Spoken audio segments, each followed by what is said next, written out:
Yeah, I think progress has definitely been stalled because of my gender. I feel like when I was young there was nothing really, like the pathways weren't known, there was nothing really to aim for, there was no professional football, it was just playing it for the game, and I feel like it kind of still is now, but obviously it's better. Yeah, if I wasn't able to play football, like because of who I am, it would obviously be tough to deal with. When we won the Euros, is probably like the happiest I've been, like just for someone else, just seeing that and just Like when I was young, there was nothing really, like the pathways weren't known, there was nothing really to aim for, there was no professional football, it was just playing it for the game, and I feel like it kind of still is now, but obviously it's better.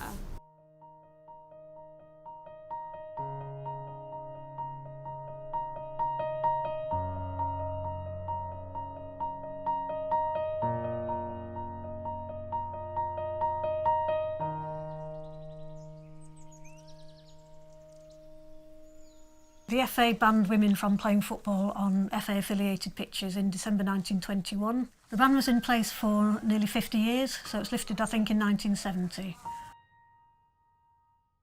I became aware that women's football had a much longer history than I ever realised growing up. There's a lot of football history in Sheffield, but very little in the books about Sheffield football history about women.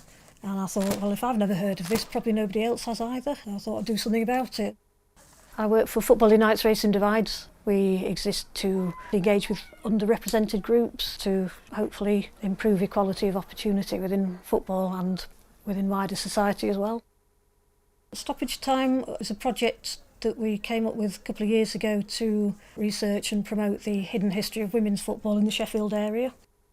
This is the South team, we think, from the Vickers Projectile Shop. We can see that the pitch is extremely wet and muddy. So the only player in that match that is named is Nellie Marshall, who scored the only goal. She was known as Little Fatty. Well, she doesn't look particularly fat to me, but she was apparently by far the best player on the pitch.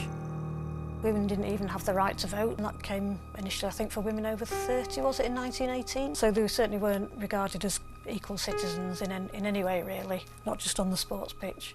They would have had to presumably do a full day's work in the munitions factories or wherever else they were working, and then go home and look after the family as well. I'm sure women would have faced a lot of barriers playing football at that time. It was not something that they were known to do. Gender roles were probably a lot more rigid than they are now.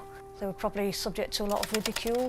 They were probably never played before, or probably at least not till they started working in the factories.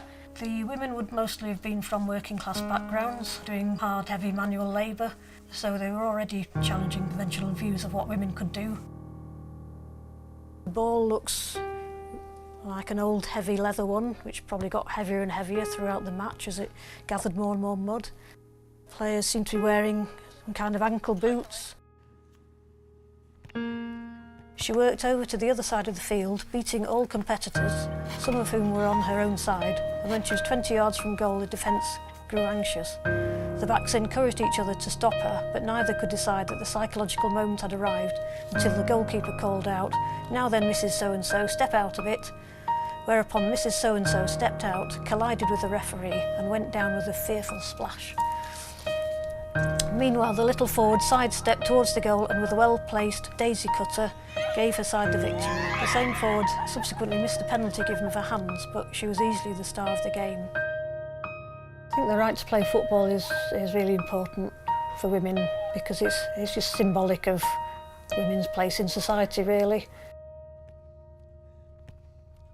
I have to say, I never thought when I was a kid that women's football would get to the point it has done. Actually, it's kind of beyond my wildest dreams in a way. The buzz that there was around the Women's Euros last summer and the size of some of the attendances, I didn't really ever expect to see that. Yeah, I went to watch the first England match at Old Trafford with 60-something thousand other people, with a really high proportion of women and girls, and yeah, it was like nothing I'd ever experienced before. It was incredible.